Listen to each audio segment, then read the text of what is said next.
रोहित शर्मा भाई ये क्या हो गया? जिन नेपालियों के जोश जुनून के कसीदे तुम दिन रात पढ़ते नहीं थकते, वो नेपाली तो तुम्हारे आज टाइम टाइम फिस कर गए। त्रिकोणीय सीरीज का फाइनल मुकाबला था जिसमें नीदरलैंड वालों ने इनकी बैंड बजा दी। जो टीम हमें फूटी आंख भी पसंद नहीं, वही टीम इन लोगों ने सीरीज की चैंपियन बना दी। अरे देखो बबूमा भाई, माना कि नेपाल वालों ने फाइनल में हार के सीरीज गवाई, लेकिन भाई मैच बड़ा गजब का था। बिल्कुल 20वें ओवर तक गया, वो तो नहीं मिला बेचारे नेपाल वालों को किस्मत का साथ, इसलिए इन लोगों को सीरीज से धोना पड़ गया हाथ। अगर ये लोग इस कांटे के मुकाबले में बाजी मार लेते फिर तो अलग ही होती बात।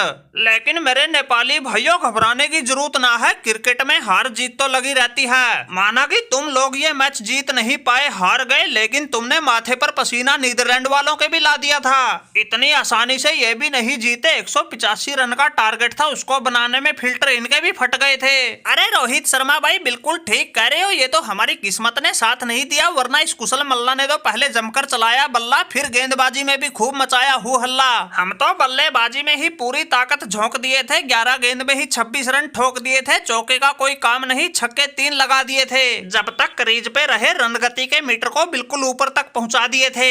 एक तो हमारे विकेट कीपर बल्लेबाज आसिफ शेख की धीमी पारी पड़ गई भारी, माना कि वो रन तो 47 बना गया, लेकिन गेंद भी तो 37 खेल गया।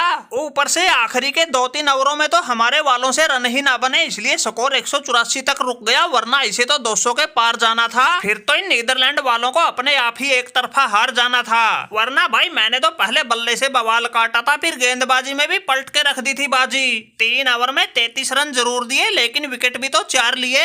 अरे ढूंढते रहो हार के बहाने मेरे भाई नेपाली, तुम तो हार के ये सीरीज रह गए हाथ खाली। कब से सुन रहा हूँ एक ही बात कह रहे हो, हमने ये किया वो किया। अरे तुमने क्या किया? असली काम तो हम लोगों ने किया। हमारे सामने टारगेट 185 का था, लेकिन फिर भी हमारे वालों ने 19.5 ओवर में ही 189 ठोक दिए और 3 गेंद शेष रहते 4 विकेट से मैच जीत लिए। अरे भाई कुशल मल्ला, माना कि तुमने गेंदबाजी और बल्ले से खूब बोला हल्ला, लेकिन तुम्हारे इस हु हल्ले पर तो हमारी उस माइकल लेविट का दोहरा प्रदर्शन भारी पड़ गया। वो गेंदबाजी में 2 विकेट लेने के बाद बल्लेबाजी में भी तूफानी 50 जड़ गया। ओपनिंग करने आया था, 29 गेंद में ही 54 रन बना गया, चौके 6 तो छक्के 3 लगा गया।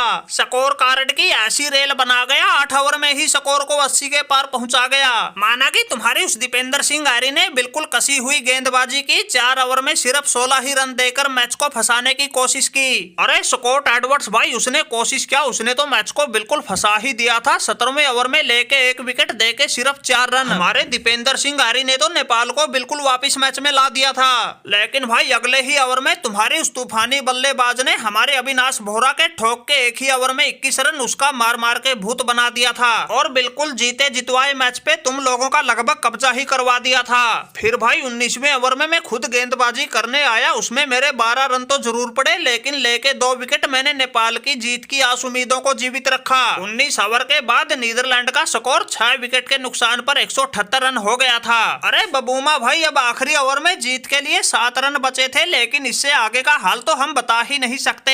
अरे कुशल मल्ला भाई कोई बात ना, तुम नहीं बता सकते तो हम बताएंगे, बबूमा भाई को बिल्कुल अच्छी तरह समझाएंगे। आखिरी ओवर लेकर आया इनका वो करण केसी, उसके हमारे बल्लेबाजों ने ऐसी लगा दी पेशी, पहली गेंद पे सिंगल आया, दूसरी पे चौका, तीसरी पे लगा दिया छक्का। देख के हमारे पुछल्ले बल्लेबाजों का ऐसा खेल, हर कोई रह गया हक्का बक्का और इन नेपालियों को तो बिल्कुल जोर का लगा धक्का। अरे रोहित शर्मा भाई सही बताएं तो ये मैच तो हम बिल्कुल हार ही गए थे, लेकिन वो तो आखिरी में आके हमारे टीम वांडेर गुटेन ने 5 गेंद में 2 चौके 2 छक्कों के साथ 21 रन ठोक के हारे हुए मैच की बाजी पलट दी और जीत को बिल्कुल नेपाल के जबड़े से छीन लिया। वरना भाई जिस हिसाब से हम नीदरलैंड वालों को तगड़ी शुरुआत मिली थी, 83 रन पर जाकर ही पहला विकेट गिरा था, उस हिसाब से नेपाल वालों ने आखिरी तक आते आते दमदार खेल दिखा के तगड़ी वापसी कर ली थी, मैच को भी फंसा दिया था, हमारी सांसों को भी हलक में अटका दिया था।